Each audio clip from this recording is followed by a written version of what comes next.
সুপ্রিয় বন্ধুরা, আসসালামু আলাইকুম। আশা করি আপনারা যে যেখানে আছেন ভালো আছেন। সকলকে দুপুরের শুভেচ্ছা। আপনাদের জানানোর জন্য ছোটোবেলায় গল্পের বইয়ে পড়েছিলাম। গল্পটা সম্ভবত ক্লাস 3-তে ছিল। গল্পটার নাম ছিল বাঘ ও বক। হয়তো অনেকে জানেন, আবার এ প্রজন্মের ছেলেপিলে না জানারই কথা। গল্পটা ছিল ঠিক এই রকম। এক বাঘ মাংস খেতে খেতে, হরিণ ধরে খেতে খেতে হরিণের একটি হাড় বেকায়দাভাবে বাঘের গলায় বিঁধে যায়। বাঘ এতই নিরুপায় তখন যে বাঘ আর মুখ বন্ধ করতে পারছে না। তো বক ওই দিক দিয়ে যেতে গিয়ে দেখছে যে বাঘ হা হয়ে পড়ে আছে। বক আরও কাছে গিয়ে দেখলো যে আসলে বাঘটির চরম বিপদ, তার গলার ভিতরে একটি হাড় বিঁধে আছে। তো বক তার মুখের ভিতরে মাথা ঢুকিয়ে লম্বা ঠোঁট দিয়ে গলার ভিতর থেকে তার হাড়টি অনেক চেষ্টা করে বের করে দিল।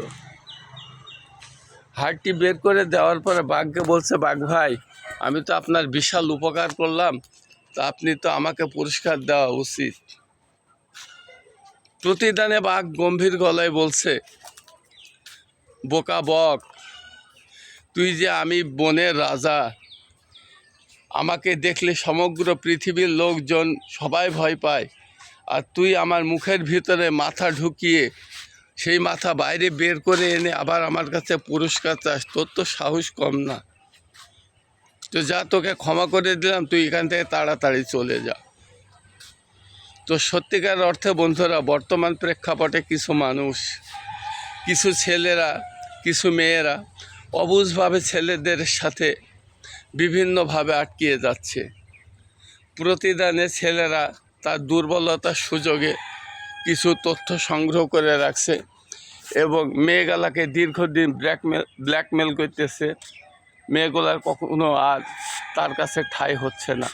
প্রতিদানে তাদের ভয় দেখাচ্ছে বিভিন্নভাবে, বিভিন্ন সময়, যে তোমার বিভিন্ন নগ্ন ছবি, বিভিন্ন অনেক কিছু গোপন তথ্য আমার হাতে, তুমি যদি এ ব্যাপারে কারো কাছে মুখ খোলো, তবে এগুলি আমি সমস্ত ইন্টারনেটে প্রকাশ করে দেব। এই হয়ে গেছে বর্তমানে ভালোবাসার প্রতিদান।